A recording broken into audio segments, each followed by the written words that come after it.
November has come and gone, and the Beyblade X meta has shifted once again. Today, we're going to dive into the winners and losers coming out of the November releases of Emperor Might and Wolf Hunt, and whether the rest of the competition has been able to keep up.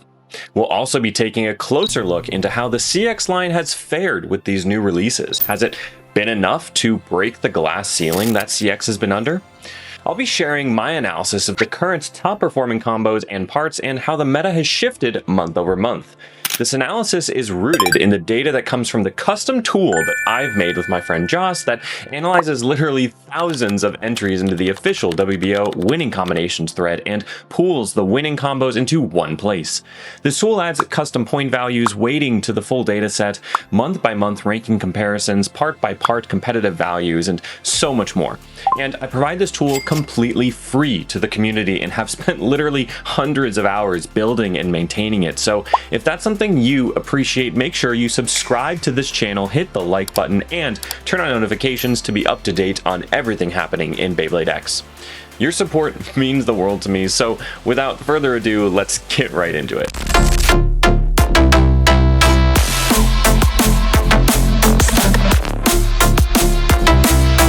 Just before that, this video wouldn't be possible without sponsors of the channel, Bays & Bricks, Newsel 3D, and Baylocker. Use code WIZARD at any of these shops to support the channel and get 8 to 10% off your next order. Also, check out the official Anti-Wizard Wizard Club merch store, linked right down below in the description for high quality embroidered apparel like this, lock chip stickers, cups, pins, and so much more. It's made to order with premium quality materials, and everything is thoughtfully designed by myself. It's one of the best ways to support the channel, but if merch isn't your thing, consider becoming an official member of the Anti-Wizard Wizard Club through YouTube's channel membership program. By hitting the join button down below, for just a few bucks, you'll gain access to early video releases, an exclusive members-only Discord server with myself, other content creators, and community members, direct access to my data-driven analysis and spreadsheets, and the ability to ask me questions about the data or anything else directly. Thank you again for your support, and with all of that said, let's get right back into the video. Let's start with covering what things are looking like now that November is in the books. Looking at the big picture, November had 1,233 total winning points across 530 unique combos. That's a little smaller than October and September, but still a very healthy sample size. Now, looking at the top combos of November, there is some really interesting patterns I'd like to point out. Of course, Rod on 160 Hexa remains at the #1 spot, carving out an insane lead at 109 points. That's 172% better than second place. But speaking of second place, this combo is nothing to sneeze at either, with Upper Wyvern 960 Kick taking over as your top attack combo with 40 points. Going down the rest of the top combos, you see a lot of Shark Scale on Low Rush, Cobalt Dragoon slipping to 5th place from 2nd, and a sneaky Clock Mirage 455 Low Orb rounding out your top 10. Now, Dragoon on Elevate slipping down and down isn't surprising. I'm sure we've all noticed the meta and new releases trending slightly attacker heavy, so combo that excels at defeating stamina combos but is weak to aggressive attackers is bound to deflate in a meta like this. After doing some more testing, I've been pleasantly surprised with Clock Mirage on 455 Low Orb. It's definitely a combo that takes a lot of skill to launch, but if you can properly shield your Ratchet in the early game, you're in a strong position to take a spin finish win. It's less risky than I thought it was going to be. Few tips for this combo as well. I've personally noticed that the black 455 Ratchet from Yellow Cobalt Dragoon and the Metal Coat Black Wizard Arc seem to hold on to the blade better than other versions of 455, though take that with a grain of salt, it's just my experience. On the flip side, you gotta be mindful that this blade is almost never going to escape the pocket due to the ratchet shape and the blade shape being so round, so don't just tunnel vision your launch on guarding your ratchet. Be aware of your placement near the pockets as well. And before moving into the individual part movements, I have to acknowledge that Phoenix Wing has finally fallen out of the top 10 combos, sitting at number 11 with 160 Rush. Not surprising, but symbolic as the meta continues to move forward, leaving this blade further behind. Okay, so that's the basic story at the overall combo level, but let's kick this analysis into second gear and look at the latest releases in Beyblade X and how these individual parts all stack up.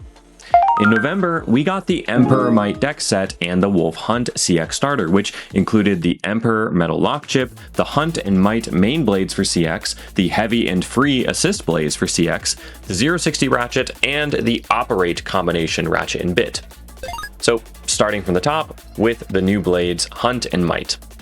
Might has managed to land at rank 21 out of 63 for blades with 6 wins in November, while Hunt scores 2 wins. Compare these to the top CX blade, Blast, and it's clear that the main blades from this latest release are not where the excitement is.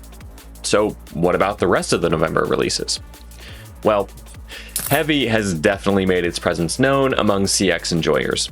Heavy has easily become the #1 assist blade with 30 points to its name, while Wheel is taking second place with 18 points and Jaggy in third with 14 points. All the other assist blades see little to no use, and it makes sense. These 3 assist blades have cut above the rest and feel like perfect fits in an archetypal triad, with Jaggy being all in on attack, Heavy being a balanced attacker that keeps you stable, and Wheel being the ultimate deflective shield. Free, on the other hand, is seeing much softer results, and this kind of makes sense to me. If you're trying to make a stamina build, it's going to be incredibly hard to compete with the likes of Clock or Rod, and Free inherently plays best in a stamina combo. So if you're trying to make CX work, you're most likely going to find the most success avoiding a pure stamina combo when the superior options are just so popular. Now, 060 has been really interesting in testing. It scored 11 points in November, becoming the strongest performing zero-sided ratchet to date, as expected. The ratchet has legs, no pun intended. You just have to be careful with how you launch it. I've personally given Wizard Rod a 060 kick a try and had a lot of fun with it. It's worth experimenting with at the very least, but you gotta be careful with your launches. And finally, we have Operate, the integrated ratchet bit combo. While there's been some solid experimentation with this ratchet, finding more success than the last integrated ratchet bit we got in Turbo, it has yet to show up in the WBO winning combinations thread, so tread with caution if you're looking to utilize this unique part. So we've got the scoop on the latest releases. What about the rest of the individual parts? How are things stacking up there? Well, let's get into it. Starting with everyone's favorite, the top performing blades. No surprises here, as Wizard Rod and Shark Scale continue to vie for dominance at ranks 1 and 2, respectively. The rest of the top 3 are leagues behind these two, with Hover Wyvern, Arrow Pegasus, and Phoenix Wing rounding out the top 5. Hover Wyvern is interesting as it's had a steady but continuous climb through the blade rankings, going from 8 points at its first appearance all the way to 132 points today. And with Arrow Pegasus continuing to show face in the top slots, I wonder how things might change when it becomes slightly easier to get with the new red recolor we're expecting to get soon. We haven't gotten confirmation on how it's going to be released, but if I had to bet, it's likely going to be easier to get than the ultra rare gotcha prize Arrow Pegasus we've come to know so far. I'm looking forward to seeing how things shake up around this legendary blade early next year, assuming it comes out then. Now, ratchets aren't super surprising. The same 60 heights continue to lead the pack, with 170 and 450 slotting into the upper tiers as well. 160 and 960 have and continue to be the top ratchets month over month, so I'd strongly consider using those in your deck if you aren't already. And when it comes to bits, well, we're a bit more stable than last month, with the same crew of Low Rush, Hexa, Rush, and Kick rounding out your top bits. Now, with all this talk about CX lately, I wanted to take a moment this month to look at what the data says about this new line and see how it's been performing. Bottom line is that CX is still niche, but is able to find some space in the meta, genuinely. Currently, CX combos account for about 7% of all the wins, having climbed from 1% upon release, mainly due to Pegasus Blast. These November wins are spread across 79 different CX combos that scored at least 1 win, so there is a wide variety of CX options that have potential viability. The top combos primarily utilize Blast, heavier wheel, and low rush or taper. One non-blast combo, Eclipse Jaggy 960 low rush, did manage to sneak out a few wins in November, so that's pretty cool to see. With CX performing at an average level at best, I wonder what other systems we might see in the future that change the game the way CX intended to. So, to wrap up our December meta roundup, most decks you run into are likely going to be using Wizard Rod, Shark Scale, or Hover Wyvern, alongside 160 and 960, and bits like Low Rush, Kick, and Hexa. If you're flexing outside of these parts, you're going against the grain, and I commend your creativity.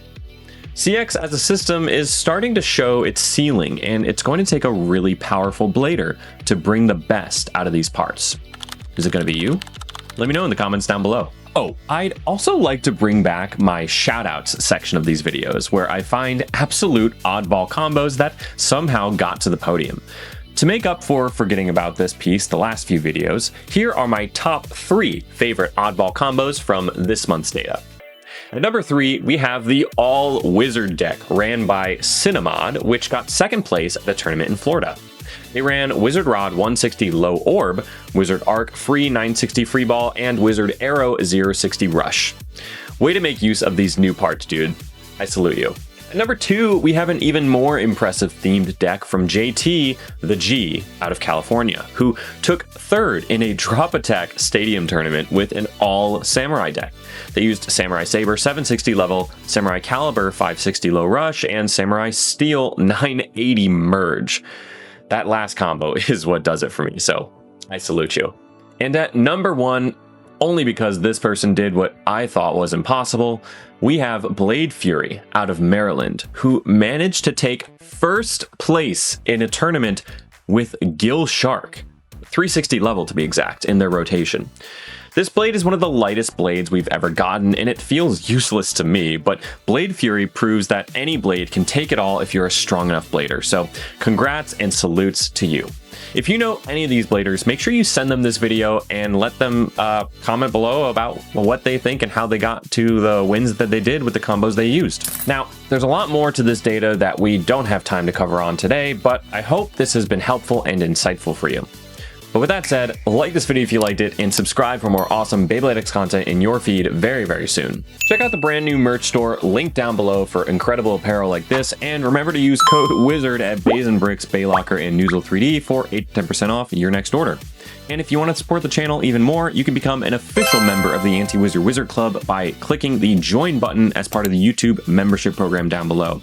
Channel members get early access to videos, and invite to an exclusive members-only Discord server, and more. So thank you to the current Anti-Wizard Wizard Club members listed on the screen now. Your support is deeply appreciated. Thank you so much for what you do and for being a part of this incredible community that we've managed to make. But with all that being said, thank you so much for watching, liking, commenting, subscribing, all that stuff. My name is Ryan with the Anti-Wizard Wizard Club, and welcome to the club.